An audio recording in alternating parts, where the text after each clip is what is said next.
नमस्कार मैत्रिणींनो, श्री स्वामी समर्थ। तर मैत्रिणींनो, आज आपण पाहणार आहोत वाजश्रव ऋषी यांचा मुलगा नचिकेता यांच्याबद्दल पौराणिक कथा, जो जिवंतपणीच यमलोकात पोहोचला।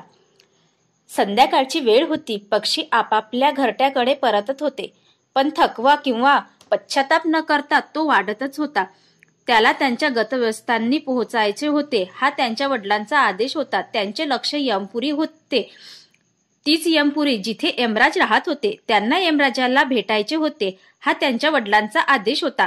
सलग 3 तास चालल्यानंतर ते यमपुरीच्या वेशीवर पोहोचले।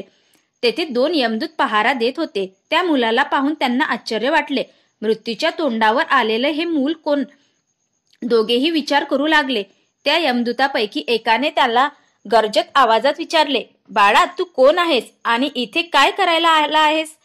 माझे नाव नचिकेता आहे आणि मी माझ्या वडिलांच्या आदेशानुसार यमराजाकडे आलो आहे, मुलाने संयमाने उत्तर दिले। पण तुला यमराजाला भेटायचं का? दुसऱ्या यमदूताने प्रश्न विचारला।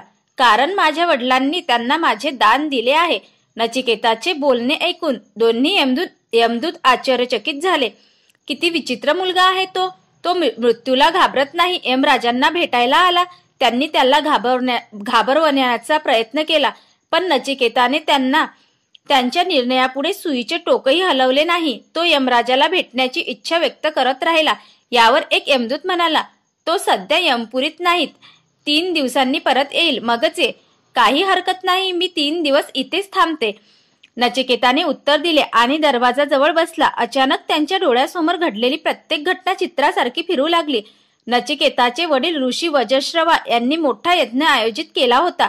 त्यांनी विद्वान ऋषी आणि ब्राह्मण यांना यज्ञाला आमंत्रित केले। यज्ञाच्या शेवटी वज्रश्रवाकडून चांगली दक्षिणा मिळेल अशी ब्राह्मणाची अपेक्षा होती, पण यज्ञ संपल्यावर वज्रश्रवा दक्षिणा देऊ लागले तेव्हा सर्वांनाच आश्चर्य वाटले। दक्षिणेत ते त्या गायींना देत होते, ज्या म्हाताऱ्या होत्या आणि दूधही देत नाहीत। यज्ञ सुरू होण्यापूर्वी वज्रश्रवाने आपली सर्व संपत्ती यज्ञात दान करण्याची घोषणा केली होती। त्यामुळे यज्ञात जास्त लोक उपस्थित होते, पण दातृत्वाची पातळी पाहून त्यांना आतूनच राग आला। त्यांना खूप राग आला, पण त्यापैकी कोणीही काही बोलू शकत नव्हता। वज्रश्रवाचा पुत्र नचिकेता यांच्या हे लक्षात आले। वडिलांचा मालमत्तेचा हा मोह त्याला सहन होत नव्हता। तो वडिलांकडे गेला आणि म्हणाला, बाबा, तुम्ही हे नेमके काय करताय? तुला दिसत नाही का मी ब्राह्मणाला दान देतोय? वज्रश्रवा म्हणाले, पण या गायी म्हाताऱ्या आहेत, तर तुम्ही चांगल्या गायी दान करा। नचिकेता नम्रपणे म्हणाला, कोणती वस्तू दान करावी आणि कोणती करू नये हे तुला माझ्यापेक्षा चांगले माहीत आहे का? वज्रश्रवाने रागाने प्रश्न केला। हो बाबा, नचिकेता म्हणाला, ती वस्तू दान धर्मात द्यावी जी माणसाला सर्वात प्रिय आहे, आणि मी तुम्हाला सर्वात प्रिय आहे। तुम्ही मला कोणाला दान कराल? नचिकेताच्या बोलण्याच्या वज्रश्रवाने काहीच उत्तर दिले नाही, पण नचिकेता हट्टी झाला। तो एकच प्रश्न पुन्हा पुन्हा विचारत राहिला, बाबा, तुम्ही मला कोणाला दान द्याल? वज्रश्रवा बराच वेळ पाहत राहिला, पण नचिकेता काही मान्य करीत नाही। त्यामुळे तो रागाने म्हणाला, जा, मी तुला यमराजाला दान दिले आहे। पण दुसऱ्याच क्षणी वज्रश्रवाने संकोच केला। तो काय म्हणाला, यमराजाला आपला एकुलता एक मुलगा दान केला, पण आता काय होऊ शकले असते? नचिकेताही निश्चयी राहिला, तो कुठे मागे राहणार होता। वडिलांचे म्हणणे ऐकून ते म्हणाले, बाबा, तुम्ही अजिबात काळजी करू नका, मी तुमची आज्ञा मानेन। वज्रश्रवाने खूप समजावले, पण नचिकेताला पटले नाही। त्यांनी घरातील सर्व सदस्यांची शेवटची भेट घेतली आणि यमराजांना भेटायला निघाला। ज्यांनी हे ऐकले त्यांना आश्चर्य वाटले। सर्वजण त्यांच्या धाडसाचे कौतुक करू लागले। यमपुरीच्या वेशीवर बसलेले नचिकेता भूतकाळाचा विचार करत होता। वडिलांची आज्ञा पाळत असल्याचे त्यांना समाधान वाटले। सलग 3 दिवस तो यमपुरीच्या बाहेर यमराजाची वाट पाहत बसला। 3ऱ्या दिवशी यमराज आले तेव्हा नचिकेताला पाहून त्यांना आश्चर्य वाटले।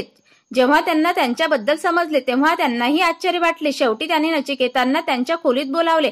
यमराजाच्या खोलीत पोहोचताच नचिकेतांनी त्यांना नमस्कार केला। त्यावेळी त्यांचा चेहरा विलक्षण तेजस्वी झाला। त्याला पाहून यमराज म्हणाले, वत्से, तुझी भक्ती आणि दृढ निश्चय पाहून मला खूप आनंद झाला आहे। तू माझ्याकडे कोणतेही 3 वरदान मागू शकतो। हे ऐकून नचिकेताच्या आनंदाला पारावार उरला नाही। तो म्हणाला, तुम्ही दिलेले पहिले वरदान म्हणजे माझ्या वडिलांचा राग शांत झाला आणि ते माझ्यावर पूर्वीसारखे प्रेम करतात। असेही होईल. यमराज म्हणाले, आणखी एक वरदान माग. पण त्यावेळी नचिकेता विचारात हरवून गेला. तो आता काय मागतो? त्याला कशाचीही इच्छा नाही. त्याच्या लक्षात आले की माझ्या वडिलांनी स्वर्गप्राप्तीसाठी यज्ञ केला होता. मी स्वतः ते काय का मागू नये असा विचार करून तो म्हणाला, मला स्वर्ग कसा मिळेल? यमराज गोंधळून गेले.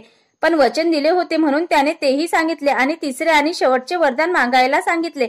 नचिकेता काही वेळ विचारात मग्न राहिला. मग म्हणाला, आत्म्याचे रक्षण काय आहे? कृपया स्पष्ट करा. नचिकेताच्या तोंडून हा प्रश्न यमराजाला अजिबात अपेक्षित नव्हता.